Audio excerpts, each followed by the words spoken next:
Hi there, Michael Eskin here with another ABC Transcription Tools demo. I've added the ability to set the player size relative to the screen, and there's a couple of places you can do that. One is in the settings dialog at the very top. There's a new item that says player screen width percentage, and it's set by default to 50, and that is the way it used to be. The other place you can set it, and it's very convenient, is actually in the player itself.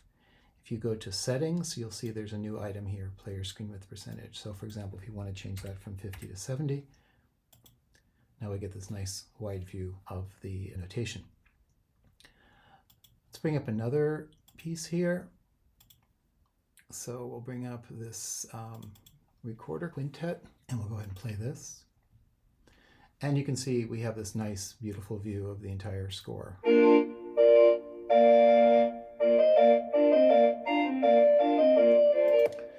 Now I do want to address one issue that sometimes people report with the tool with complex multi-voice tunes, and that is that they say that the notation is jumping up and down. And the reason that that happens is if the very highest element in the notation is above the screen and the lowest one is below the screen, sometimes you get in the situation where it's going to jump back and forth between those elements. So for example, let's see if this does it. Yeah. So here's a case where it's jumping up and down, and it's because we have a very high element here. We have low elements there.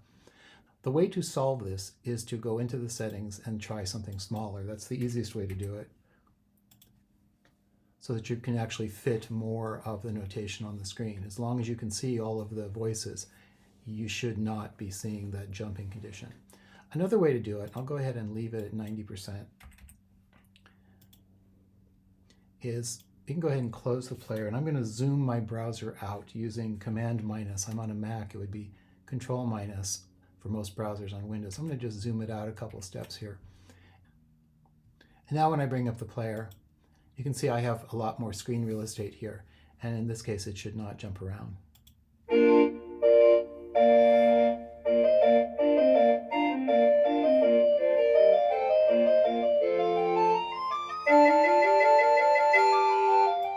So anyway, again, if you do have a problem on a multi-voice tune with the voices jumping around, again, you're going to either want to try changing the settings for the screen width to make them a little bit smaller, or you can play around with the zoom level on your browser until you get a condition where the jumping around doesn't happen. So anyway, great new feature. I really like it. I should have done it a year ago, but as I said, better late than never.